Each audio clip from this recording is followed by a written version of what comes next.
ഇടുക്കി പൂപ്പാറയിൽ ലഹരി വിൽപ്പന നടത്തിയ അനധികൃത കട ഇടിച്ചു നിരത്തി പോലീസും പഞ്ചായത്തും. പൂപ്പാറ സ്വദേശി ഈശ്വറിന്റെ കടയാണ് പൊളിച്ചത്. ഓപ്പറേഷൻ തൂഫാന്റെ ഭാഗമായാണ് നടപടിയെന്ന് പോലീസ് പറഞ്ഞു. പൂപ്പാറയിൽ ഈശ്വരൻ എന്ന് പറയുന്ന ആളുടെ കടയിൽ നിന്ന് ലഹരി വസ്തുക്കൾ പിടികൂടി പോലീസ് കേസെടുത്തിരുന്നു. തുടർന്ന് അയാളോട് കട ഒഴിഞ്ഞു പോകുന്നതിനായിട്ട് പോലീസ് നോട്ടീസ് നൽകിയിരുന്നു. എന്നാൽ ഇയാൾ പോലീസ് നൽകിയ നോട്ടീസിനെതിരെ ബഹുമാനപ്പെട്ട കേരള ഹൈക്കോടതി സമീപിച്ച് അതിന് സ്റ്റേ വാങ്ങിക്കുകയാണ് ചെയ്തത്. ഇയാൾക്ക് ശാന്തമ്പാറ പോലീസ് സ്റ്റേഷനിൽ ലഹരി വിൽപ്പനയുമായി ബന്ധപ്പെട്ട് നിരവധി കേസുകളുണ്ട്. ഇയാളുടെ പഴയ കേസുകളുടെ എല്ലാ വിവരങ്ങൾ ഉൾപ്പെടുത്തി ബഹുമാനപ്പെട്ട കോടതിയിൽ റിപ്പോർട്ട് സമർപ്പിച്ച് ഇയാൾ സ്ഥിരം കച്ചവടക്കാരൻ ലഹരി വിൽപ്പനക്കാരനാണ് എന്ന് കോടതിയെ ബോധ്യപ്പെടുത്തി അനുകൂല ഉത്തരവ് വാങ്ങിയതിനു ശേഷമാണ് പോലീസ് JCB ഉപയോഗിച്ചുള്ള കട പൊളിച്ചു മാറ്റിയത്. രാഹുൽ വിജയൻ ആ വാർത്തയുടെ വിവരങ്ങൾ വച്ചിരുന്നു. രാഹുൽ, ലഹരി വിൽപ്പന നടത്തിയാൽ പിടിക്കണം, കഠിനമായ ശിക്ഷ കൊടുക്കണം, അക്കാര്യത്തിൽ തർക്കമൊന്നുമില്ല. പക്ഷേ ഇത് കട ഇടിച്ചു നിർത്തുക എന്ന് പറയുന്നത് ആദ്യം കേൾക്കുമ്പോൾ ഹായ് എന്ന് തോന്നാമെങ്കിലും അത്ര നല്ല പ്രവണതയാണോ രാഹുൽ?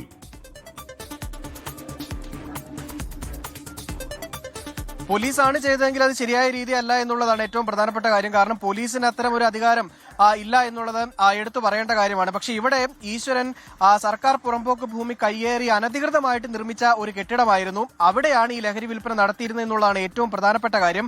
മാത്രമല്ല, ഇതിനു മുൻപ് അവിടെ ലഹരി വിൽപ്പന നടത്തുന്നതുമായി ബന്ധപ്പെട്ട് പരാതി ലഭിക്കുകയും പോലീസ് അവിടെ ചെല്ലുകയും ആ നിലവിലുണ്ടായിരുന്ന കടയുടെ മുൻപിൽ സ്ഥാപിച്ചിരുന്ന ചെറിയൊരു ഷെഡ് അത് JCB കൊണ്ട് അടിച്ച് തകർക്കുകയും ചെയ്തിരുന്നു. അതിന് പിന്നാലെയാണ് ഈശ്വരൻ ഹൈക്കോടതിയെ സമീപിച്ചത്. ഹൈക്കോടതിയിൽ എത്തിയപ്പോഴേക്കും പഞ്ചായത്തിനോട്, ശാന്തമ്പാറ പഞ്ചായത്തിനോട് ഹൈക്കോടതി റിപ്പോർട്ട് തേടി. അവിടെ വെച്ചാണ് ഈ ശാന്തമ്പാറ പഞ്ചായത്ത് ഇത് അനധികൃതമായിട്ട് നിർമ്മിച്ചിരിക്കുന്ന കെട്ടിടമാണ്, അതുപോലെ തന്നെ കയ്യേറ്റ ഭൂമിയിലാണ് എന്നതടക്കമുള്ള വിശദമായിട്ട് റിപ്പോർട്ട് കൊടുത്തത്. മാത്രമല്ല, പോലീസും ഇയാൾ മുൻപും പലതവണ ലഹരി വിൽപ്പനയുമായി ബന്ധപ്പെട്ടിട്ടുള്ള കേസിൽ പ്രതിയാണ് എന്ന് പറഞ്ഞുള്ള റിപ്പോർട്ട് പോലീസും കൊടുത്തു. ഇത് രണ്ടും കൂടെ പരിഗണിച്ചുകൊണ്ടാണ് ഈ ഈശ്വരൻ നൽകിയ ഹർജി ഹൈക്കോടതി തള്ളിയത്. അതിന് പിന്നാലെയാണ് കഴിഞ്ഞ ദിവസം പോലീസ് ഇത് പൊളിക്കാൻ വേണ്ടിയുള്ള നടപടി സ്വീകരിച്ചത്. അതിന് മുന്നോടിയായിട്ട് ശാന്തമ്പാറ പഞ്ചായത്ത് ഈ കട ഒഴിയണം, സാധനങ്ങൾ മാറ്റണമെന്ന് ആവശ്യപ്പെട്ടുകൊണ്ട് ഈശ്വരന് നോട്ടീസ് നൽകിയിരുന്നു എന്നുകൂടി വ്യക്തമാകുന്നുണ്ട്. അതിന് പിന്നാലെയാണ് പോലീസിന്റെ സഹായത്തോടു കൂടി ഈ കെട്ടിടം എന്തായാലും പൊളിച്ചു നീക്കിയത്. എന്തായാലും പോലീസ് അവകാശപ്പെടുന്നത് ഓപ്പറേഷൻ തൂഫാന്റെ ഭാഗമായിട്ടാണ് ഈ അനധികൃത നിർമ്മാണം പൊളിച്ചു മാറ്റിയത്. അവിടെ വ്യാപകമായിട്ട് ലഹരി വിൽപ്പന ഉണ്ടായിരുന്നു എന്നുള്ളതാണ് പോലീസ് പറയുന്നത്. അതുകൊണ്ട് തന്നെ ഓപ്പറേഷൻ തൂഫാന്റെ ഭാഗമായിട്ടാണ് ഈ പൊളിക്കൽ നടപടി എന്നുള്ളതാണ് പോലീസിന്റെ അവകാശവാദം. രാവിലെ ഈശ്വരൻ പേരൊന്നും മാറ്റാൻ പറ്റൂ? ഈശ്വരൻ പേരിട്ടിട്ട് ഈശ്വരൻ നിരക്കാത്ത പണിയാണോ കാണിക്കുന്നത്?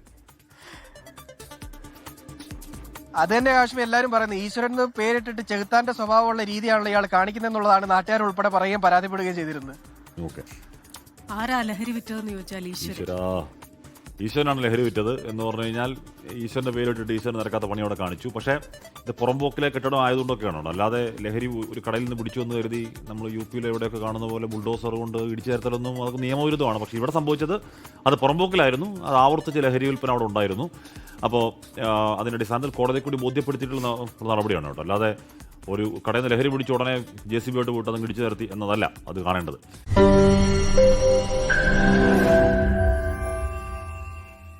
ലോകത്തെവിടെയായാലും ഏത് സമയത്തും 24 വാർത്തകളും ഓഗ്മെന്റഡ് റിയാലിറ്റി പാക്കേജുകളും എക്സ്പ്ലെയിനറുകളും വിശദമായി കാണാൻ ഞങ്ങളുടെ YouTube ചാനൽ നിങ്ങൾക്ക് സബ്സ്ക്രൈബ് ചെയ്യാം.